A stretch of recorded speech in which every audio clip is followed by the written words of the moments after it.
আমি মহাভাৰতৰ যেহেতু কৃষ্ণৰ চৰিত্ৰটোৰ কথা আমি পাতিম এতিয়া মই যদি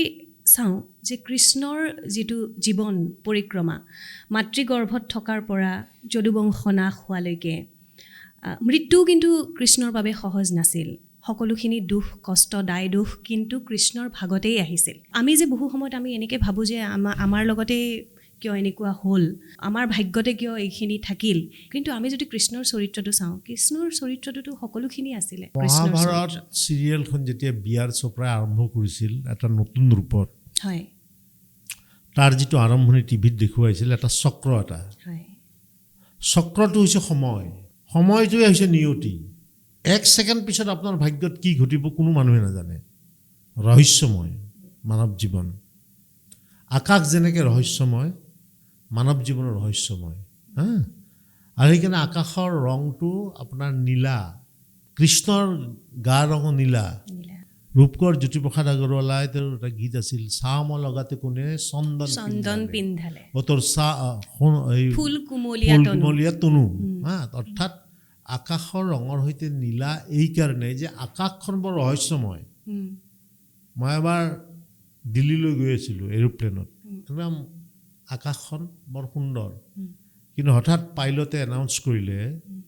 যে সন্মুখৰ পৰা বহুত স্পীডত বতাহ আহি আছে গতিকে আমাৰ প্লেনখন 600 কিলোমিটাৰত আছিল কিন্তু এই বতাহৰ কাৰণে আমাৰ স্পীডটো কমি গৈছে 400 কিলোমিটাৰ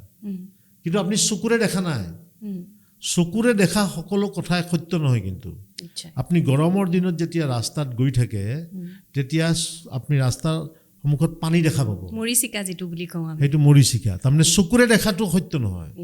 আপুনি মাটিৰ পৰা যেতিয়া এৰোপ্লেনখন চাব এৰোপ্লেনখন ইমানমান দেখা পাব বা এৰোপ্লেনৰ পৰা তললৈ যেতিয়া চাব ঘৰকেইটা দিয়াচলাইৰ বাকচৰ নিচিনা চকুৰে কিন্তু দেখিছে সেইকাৰণে পৃথিৱী বিখ্যাত চিত্ৰ পৰিচালক আপোনাৰ জাপানৰ আকিৰো কুৰোছাৱা তেওঁৰ এখন চিনেমা আছে সেইখনৰ নাম হৈছে ৰশ্বমন মানে সত্যটো কি হোৱাট ইজ ট্ৰুথ সেইটোৰ কাৰণে গতিকে আকাশ যেনেকৈ ৰহস্যময় এই কৃষ্ণৰ চৰিত্ৰটো ৰহস্যময় কিন্তু সাংঘাতিক সেইকাৰণে নীলা বস্তুটোত তেওঁলোকে এই ৰহস্যটো পশ্চিমত এটা বস্তু আছে মেটাৰলিংক বুলি এজন মানুহ আছিলে জ্যোতিপ্ৰসাদ আগৰৱালাই এই লিখা এটা নীলা চৰাই বুলি আৰ্টিকল আমি তেতিয়া স্কুলত পঢ়িছিলোঁ নীলা চৰাইত দুটা কেৰেক্টাৰ আছে তিল আৰু মিতিল তিল আৰু মিতিলে সেই ইয়াৰ পাতালৈ ঘূৰি ফুৰে সেই নীলা ৰহস্য তেওঁলোকে বিচাৰি নাপায় পশ্চিমত বিচাৰি পোৱা নাই কিন্তু সেই নীলাৰ ৰহস্য আমাৰ প্ৰাচ্য দৰ্শনত ভাৰতত কৃষ্ণৰ মাজত বিচাৰি পাইছে আপুনি যে ক'লে কৃষ্ণ জন্মৰ পৰা মৃত্যুলৈকে মই সেইটোৱে আৰম্ভণি কৰিছিলোঁ যে সেই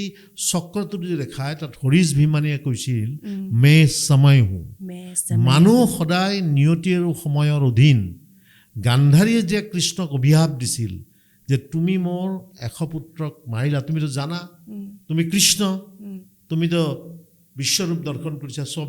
সকলোখিনি জানা তৎসত্ত্বেও বাধা নিদিলা কিয় আপুনি কৃষ্ণৰ মৃত্যুৰ কথা কৈছে নহয় তেতিয়া কৃষ্ণই কৈছে যে ময়ো নিয়তিৰ অধীন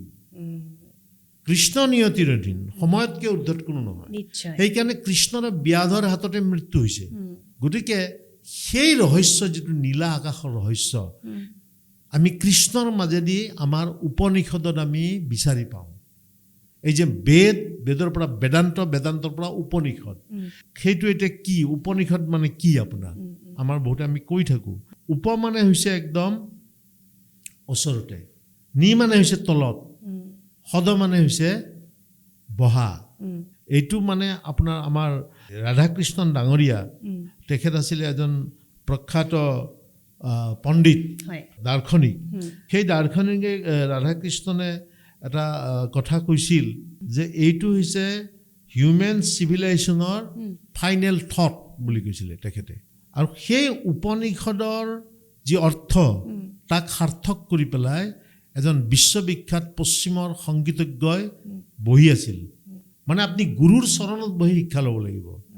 কৃষ্ণয়ো সেইটো শিক্ষা লৈছে গুৰুৰ অধীনত ৰামেও লৈছে ৰামক বিশ্বমিত্ৰই লৈ গৈছিল কিন্তু ৰামৰ জীৱনত